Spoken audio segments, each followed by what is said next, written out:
সূরা ইব্রাহিম।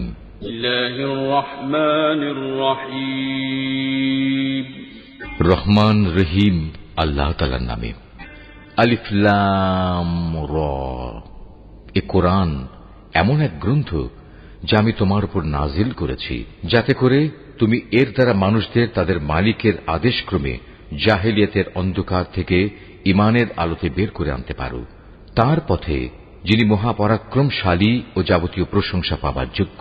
সে আল্লাহর পথে যার জন্য আকাশমণ্ডলী ও জমিনে যা কিছু আছে সব কিছু নিবেদিত। যারা এ সত্ত্বেও আল্লাহকে অস্বীকার করে তাদের জন্য কঠিন শাস্তি রয়েছে। এ শাস্তি তাদের জন্য যারা পার্থিব জীবনকে পরকালীন জীবনের উপর প্রাধান্য দেয়, মানুষদের আল্লাহর সহজ সরল পথ থেকে দূরে সরিয়ে রাখতে চায়, সর্বোপরি এ পথটাকে নিজেদের খেয়াল খুশি মতো বাঁকা করতে চায়। এরাই হচ্ছে সেসব লোক যারা মারাত্মক গুমরাহিতে নিমজ্জিত রয়েছে। আমি কোন নবী এমন পাঠাইনি যে নবী তার জাতির মাতৃভাষায় আমার বাণী তাদের কাছে পৌঁছায়নি, যাতে করে সে তাদের কাছে আমার আয়াত পরিষ্কার করে বুঝিয়ে বলতে পারে। অতঃপর আল্লাহ তাআলা যাকে চান তাকে গোমরা করেন, আবার যাকে তিনি চান তাকে সঠিক পথে পরিচালিত করেন। তিনি মহাপরাক্রমশালী ও মহাকুশলী। আমি মূসাকে অবশ্যই আমার নিদর্শনসমূহ দিয়ে তার জাতির কাছে পাঠিয়েছি। আমি আদেশ দিয়েছিলাম, তুমি বের করে নিয়ে এসো তোমার জাতিকে জাহেলিয়াতের অন্ধকার থেকে ঈমানের আলোতে, এবং তুমি তাদের আল্লাহর অনুগ্রহের বিশেষ দিনগুলোর কথা স্মরণ করাও। যারা একান্ত ধৈর্যশীল ও পরম কৃতজ্ঞতা পরায়ণ, তাদের জন্য এ ঘটনার মাঝে অনেক নিদর্শন রয়েছে। মূসা যখন তার জাতিকে বলেছিল, তোমরা তোমাদের উপর আল্লাহ তাআলার নিয়ামতসমূহের কথা স্মরণ করো, বিশেষ করে যখন তিনি তোমাদের ফেরাউনের সম্প্রদায় থেকে মুক্তি দিলেন, যারা তোমাদের কঠোর শাস্তি দিত, তোমাদের ছেলেদের হত্যা করত, তোমাদের মেয়েদের জীবিত রাখত, তোমাদের মালিকের পক্ষ থেকে তোমাদের জন্য এত বড় ধরনের একটি পরীক্ষা নিহিত ছিল। স্মরণ করো যখন তোমাদের মালিক ঘোষণা দিলেন, যদি তোমরা আমার অনুগ্রহের শুকর আদায় করো, তাহলে আমি অবশ্যই তোমাদের জন্য এই অনুগ্রহ আরো বাড়িয়ে দেব, আর যদি তোমরা একে অস্বীকার করো তাহলে জেনে রেখো আমার আযাব বড়ই কঠিন। মূসা তার জাতিকে আরো বলেছিল, তোমরা এবং পৃথিবীর অন্য সব মানুষ একত্রেও যদি আল্লাহর নিয়ামত অস্বীকার করো, তাতে আল্লাহর কিছুই ক্ষতি হবে না, কেননা আল্লাহ তাআলা হচ্ছেন যাবতীয় অভাব অভিযোগ থেকে মুক্ত, প্রশংসার দাবিদার। তোমাদের কাছে কি তোমাদের আগেকার লোকদের সংবাদ এসে পৌঁছয়নি? নূহের, আদ, সামুদ সম্প্রদায়ের ও তাদের পরবর্তী জাতিসমূহের, যাদের বিবরণ আল্লাহ তাআলা ছাড়া আর কেউই জানে না। সবার কাছেই তাদের নবীরা আমার আয়াতসমূহ নিয়ে এসেছিল। অতঃপর তারা তাদের নিজেদের হাত তাদের মুখে রেখে কথা বলতে তাদের বাধা দিত এবং বলত, যা কিছু পয়গাম নিয়ে তুমি আমাদের কাছে প্রেরিত হয়েছ তা আমরা স্পষ্টত অস্বীকার করি। তাছাড়া যে দিনের দিকে তুমি আমাদের ডাকছ সে বিষয়েও আমরা সন্দেহে নিমজ্জিত আছি।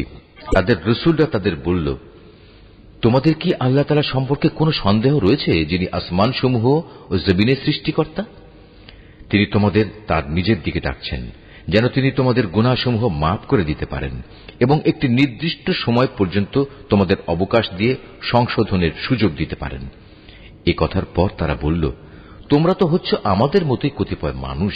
আমাদের বাপদাদারা যাদের ইবাদত করত, তোমরা কি তা থেকে আমাদের বিরত রাখতে চাও? তাহলে তোমাদের দাবির পক্ষে আমাদের কাছে কোনো সুস্পষ্ট দলিল প্রমাণ নিয়ে এসো।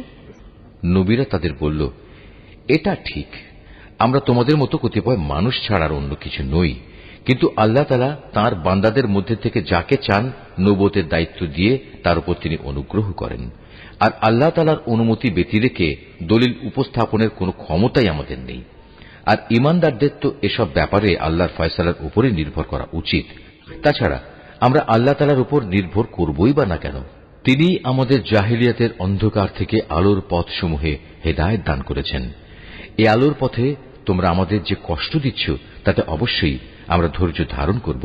সর্বশেষে কারো উপর নির্ভর করতে হলে সবার আল্লাহর উপরে নির্ভর করা উচিত। কাফেররা তাদের রসুলদের বলল, আমাদের ধর্মীয় গোত্রে তোমাদের ফিরে আসতেই হবে, নতুবা আমরা তোমাদের আমাদের দেশ থেকে বহিষ্কার করে দেব। অতঃপর ঘটনা চরমে পৌঁছলে তাদের মালিক তাদের কাছে এই বলে ওহী পাঠালেন, আমি অবশ্যই জালেমদের বিনাশ করে দেব। আর তাদের নির্মূল করে দেওয়ার পর তাদের জায়গায় আমি অবশ্যই তোমাদের প্রতিষ্ঠিত করব। আমার এই পুরস্কার এমন প্রতিটি মানুষের জন্য যে ব্যক্তি আমার সামনে জবাবদিহিতার জন্য দাঁড়ানোকে ভয় করে এবং আমার কঠোর শাস্তিকেও ভয় করে। এর মোকাবেলায় ওরা একটা চূড়ান্ত ফয়সালা চাইল, আর সে ফয়সালা মোতাবেক প্রত্যেক দুরাচার ও স্বৈরাচারী ব্যক্তি ধ্বংস হয়ে গেল। তার একটু পিছনেই রয়েছে জাহান্নাম, সেখানে তাকে গলিত পুঁজ জাতীয় পানি পান করানো হবে। সে অতি কষ্টে তা গলধকরণ করতে চাইবে, কিন্তু গলধকরণ করা তার পক্ষে কোনো মতেই সম্ভব হবে না। উপরন্তু চারদিক থেকেই তার উপর মৃত্যু আসবে, কিন্তু সে কোনো মতেই মরবে না, বরং তার পেছনে থাকবে কঠোর আযাব। যারা তাদের মালিককে অস্বীকার করে তাদের ভালো কাজের প্রতিফল পাওয়ার উদাহরণ হচ্ছে ছাই ভস্মের একটি স্তূপের মতো। ঝড়ের দিন প্রচন্ড বাতাস এসে যা উড়িয়ে নিয়ে যায়। এভাবে ভালো কাজের দ্বারা যা কিছু এরা অর্জন করেছে তার দ্বারা তারা কিছুই করতে সক্ষম হবে না। আর এটাই হচ্ছে এক মারাত্মক গুমরাহি। হে মানুষ, তুমি কি দেখতে পাও না আল্লাহ তাআলা আসমান সমূহ ও জমিনকে যথাবিধি সৃষ্টি করেছেন? তোমরা যদি এর উপর না চলো তাহলে তিনি ইচ্ছা করলে এই জমিন থেকে তোমাদের অস্তিত্ব বিলুপ্ত করে নতুন কোন সৃষ্টি তোমাদের জায়গায় আনয়ন করতে পারেন। আর এটা বিপুল ক্ষমতাবান আল্লাহর কাছে মোটেই কঠিন কিছু নয়। মহাবিচারের দিন তারা সবাই আল্লাহর সামনে উপস্থিত হবে। যারা দুনিয়ায় দুর্বল ছিল তারা তাদের উদ্দেশ্য করে যারা অহংকার করত বলবে, দুনিয়ায় আমরা তো তোমাদের অনুসারেই ছিলাম, আজ কি তোমরা আল্লাহর আযাব থেকে সামান্য কিছু হলেও আমাদের জন্য কম করতে পারবে? তারা বলবে, আল্লাহ তাআলা যদি আমাদের আজ নাজাতের কোন পথ দেখিয়ে দিতেন তাহলে আমরা তোমাদেরও তা দেখিয়ে দিতাম। মূলত আজ আমরা ধৈর্য ধরি কিংবা ধৈর্যহারা হই, উভয়টাই আমাদের জন্য সমান কথা। আল্লাহর আযাব থেকে আজ আমাদের কোনোই নিষ্কৃতি নেই।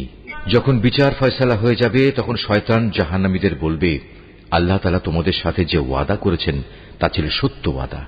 আমিও তোমাদের সাথে একটি ওয়াদা করেছিলাম, কিন্তু আমি তোমাদের সাথে ওয়াদার বরখেলাপ করেছি। আসলে তোমাদের উপর আমার তো কোনো আধিপত্য ছিল না, আমি তো শুধু এটুকুই করেছি, তোমাদের আমার দিকে ডেকেছি, অতঃপর আমার ডাকে তোমরা সাড়া দিয়েছ। তাই আজ আমার প্রতি তোমরা কোন রকম দোষারোপ করো না, বরং তোমরা তোমাদের নিজেদের উপরই দোষারোপ করো। আজ আমি যেমন তোমাদের উদ্ধারে কোন রকম সাহায্য করতে পারবো না, তেমনি তোমরাও আমার উদ্ধারে কোনো সাহায্য করতে পারবে না। তোমরা যে আগে আমাকে আল্লাহর শরীক বানিয়েছ আমি তাও আজ অস্বীকার করছি। এমন সময় আল্লাহর ঘোষণা আসবে, অবশ্যই জালেমদের জন্য রয়েছে কঠিন আযাব। অপরদিকে যারা আল্লাহ তাআলার উপর ঈমান আনে এবং সে অনুযায়ী নেক কাজ করে তাদের এমন এক জান্নাতে প্রবেশ করানো হবে যার পাদদেশে প্রবাহিত হবে রং বেরঙের ঝর্ণাধারা। সেখানে তারা তাদের মালিকের অনুমতিক্রমে অনন্তকাল অবস্থান করবে। সেখানে চারিদিক থেকে সালাম সালাম বলে তাদের অভিবাদন হবে। তুমি কি লক্ষ্য করনি আল্লাহ তাআলা কালেমায়ে তাইয়্যিবার কি সুন্দর উপমা পেশ করেছেন? এই কালেমা যেন একটি উৎকৃষ্ট জাতের গাছ, যার মূল জমিনে সুদৃঢ়, যার শাখা প্রশাখা আসমানে বিস্তৃত, সেটি প্রতি মৌসুমে তার মালিকের আদেশে ফল দান করে। আল্লাহ তাআলা মানুষদের জন্য এভাবেই উপমা পেশ করেন, যাতে করে তারা এসব উপমা থেকে শিক্ষা গ্রহণ করতে পারে। আবার খারাপ কালেমার তুলনা হচ্ছে একটি নিকৃষ্ট বৃক্ষের মতো, যাকে জমিনের উপরিভাগ থেকেই মূলোৎপাটন করে ফেলা হয়েছে, এর কোন রকম স্থায়িত্বও নেই। আল্লাহ তাআলা ঈমানদারদের তাঁর শাশ্বত কালেমা দ্বারা মজবুত রাখেন। দুনিয়ার জীবনে এবং পরকালীন জীবনে জালেমদের আল্লাহ তাআলা এমনি করেই বিভ্রান্তিতে রাখেন। তিনি যখন যা চান তাই করেন। হে নবী, তুমি কি তাদের অবস্থা পর্যবেক্ষণ করনি যারা আল্লাহ তাআলার নিয়ামত অস্বীকার করার মাধ্যমে তাকে বদলে দিয়েছে? পরিণামে তারা নিজেদের জাতিকে ধ্বংসের এক চরম স্তরে নামিয়ে এনেছে। জাহান্নামের অতলে, যেখানে তারা সবাই প্রবেশ করবে, কত নিকৃষ্ট সেই বাসস্থান। এরা আল্লাহ তাআলার জন্য তার কিছু সমকক্ষ উদ্ভাবন করে নিয়েছে, যাতে করে সাধারণ মানুষদের তার পথ থেকে বিভ্রান্ত করতে পারে। হে নবী, এদের তুমি বলো, সামান্য কিছুদিনের জন্য তোমরা ভোগ করে নাও, কেননা অচিরেই জাহান্নামের আগুনের দিকে তোমাদের ফিরে যেতে হবে। হে নবী, আমার যে বান্দা ঈমান এনেছে তুমি তাদের বলো তারা যেন নামাজ প্রতিষ্ঠা করে এবং আমি তাদের যে রিজিক দিয়েছি তা থেকে যেন তারা আমারই পথে ব্যয় করে, গোপনে কিংবা প্রকাশ্যে। কিয়ামতের সে দিনটি আসার আগে যেদিন মুক্তির জন্য কোন রকম সম্পদের বেচাকেনা চলবে না, না এর জন্য কারো কোন রকমের বন্ধুত্ব কাজে লাগবে। তিনিই মহান আল্লাহ তাআলা, যিনি আসমান সমূহ ও জমিন সৃষ্টি করেছেন এবং আসমান থেকে পানি বর্ষণ করেছেন। তা দিয়ে আবার জমিন থেকে তোমাদের জীবিকার জন্য নানা প্রকারের ফলমূল উৎপাদন করেছেন। তিনি যাবতীয় জলযানকে তোমাদের অধীন করেছেন, যেন তাঁরই ইচ্ছা অনুযায়ী তা সমুদ্রে বিচরণ করে বেড়ায়, এবং এ কাজের জন্য তিনি নদী নালাকেও তোমাদের অধীন করে দিয়েছেন। তিনি চন্দ্র সূর্যকেও তোমাদের অধীন করে দিয়েছেন। এর উভয়টা একই নিয়মের অধীনে চলে আসছে। আবার তোমাদের সুবিধার জন্য রাত দিনকেও তিনি তোমাদের অধীন করেছেন। তোমরা তাঁর কাছ থেকে প্রয়োজনে যত কিছুই চেয়েছ, তার সবই তিনি তোমাদের সামনে এনে হাজির করেছেন। এবং তোমরা যদি সত্যি সত্যি তার সব নিয়ামত গণনা করতে চাও, তাহলে কখনোই তা গণনা করে শেষ করতে পারবে না। মানুষ আসলেই অতিমাত্রায় সীমা লঙ্ঘনকারী ও নিয়ামতের প্রতি অকৃতজ্ঞ বটে। স্মরণ করো, যখন ইব্রাহিম আল্লাহর কাছে দোয়া করল, হে মালিক, এ মক্কা শহরকে শান্তি ও নিরাপত্তার শহরে পরিণত করো, এবং আমাকে ও আমার সন্তান সন্ততিদের মূর্তি পূজা করা থেকে দূরে রেখো। হে আমার মালিক, নিঃসন্দেহে এ মূর্তিগুলো বহু মানুষকে গোমরা করেছে। অতঃপর যে আমার আনুগত্য করবে সে আমার দলভুক্ত হবে, আর যে ব্যক্তি আমার নাফরমানি করবে তার দায়িত্ব তোমার উপর নয়। নিশ্চয়ই তুমি ক্ষমাশীল ও পরম দয়ালু। হে আমাদের মালিক, আমি আমার কিছু সন্তানকে তোমার পবিত্র ঘরের কাছে একটি অনুর্বর উপত্যকায় এনে আবাদ করলাম, যাতে করে হে আমাদের মালিক এরা নামাজ প্রতিষ্ঠা করতে পারে। তুমি তোমার দয়ায় এমন ব্যবস্থা করো যেন মানুষদের অন্তর এদের দিকে অনুরাগী হয়। তুমি ফলমূল দিয়ে তাদের রিজিকের ব্যবস্থা করো, যাতে ওরা তোমার নিয়ামতের শুকর আদায় করতে পারে। হে আমাদের মালিক, আমরা যা কিছু গোপন করি এবং যা কিছু প্রকাশ করি, নিশ্চয়ই তুমি তা সব জানো।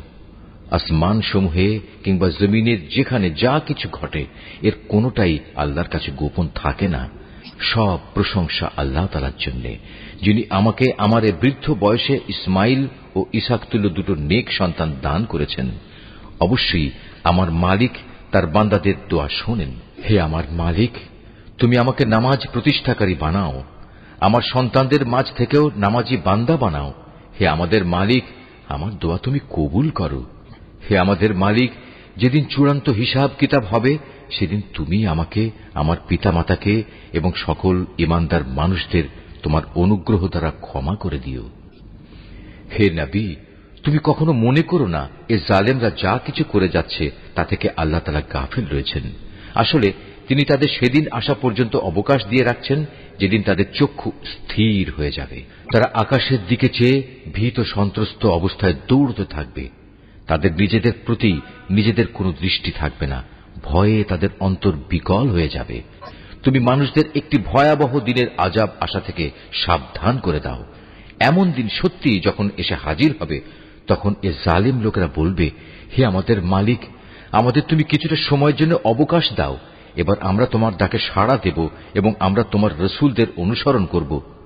জবাবে বলা হবে, তোমরা কি সেসব লোক যারা ইতিপূর্বে শপথ করে নিজেদের মধ্যে বলাবলি করতে, তোমাদের এই জীবনের কোনোই ক্ষয় নেই, অথচ তোমরা তাদের পরিত্যক্ত বাসভূমিতেই বাস করতে, যারা তোমাদের আগে নিজেদের উপর নিজেরা জুলুম করেছিল, এবং এ কারণে আমি তাদের প্রতি কি এ ধরনের আচরণ করেছিলাম তাও তোমাদের কাছে সুস্পষ্ট ছিল। তোমাদের জন্য আমি তাদের দৃষ্টান্ত উপস্থাপন করেছিলাম। সোজা পথে এরা বিভিন্ন চক্রান্তের পন্থা অবলম্বন করেছে। আল্লাহর কাছে তাদের সেসব চক্রান্ত লিপিবদ্ধ আছে, যদিও তাদের সে চক্রান্ত দেখে মনে হচ্ছিল তা বুঝি পাহাড় টলিয়ে দিতে পারবে। হে নবী, তুমি কখনো আল্লাহ তাআলাকে তার নবীদের দেয়া প্রতিশ্রুতি ভঙ্গকারী মনে করো না। অবশ্যই আল্লাহ তাআলা মহাপরাক্রমশালী ও প্রতিশোধ গ্রহণকারী। প্রতিশোধ হবে সেদিন যেদিন এ পৃথিবী ভিন্ন আরেক পৃথিবী দ্বারা পরিবর্তিত হয়ে যাবে। একইভাবে আসমানসমূহ ভিন্ন আসমানসমূহ দ্বারা বদলে যাবে এবং মানুষরা সব হিসাবের জন্য এক মহা ক্ষমতাধর মালিকের সামনে গিয়ে হাজির হবে। সেদিন তুমি অপরাধীদের সবাইকে শৃঙ্খলিত অবস্থায় দেখতে পাবে। ওদের পোশাক হবে আলকাত্রার মতো বিভৎস, তাদের মুখমণ্ডল আগুন আচ্ছাদিত করে রাখবে। এটা এ কারণে আল্লাহ তাআলা প্রতিটি অপরাধী ব্যক্তিকেই তার কর্মের প্রতিফল দেবেন। অবশ্যই আল্লাহ তাআলা হিসাব গ্রহণে অত্যন্ত তৎপর।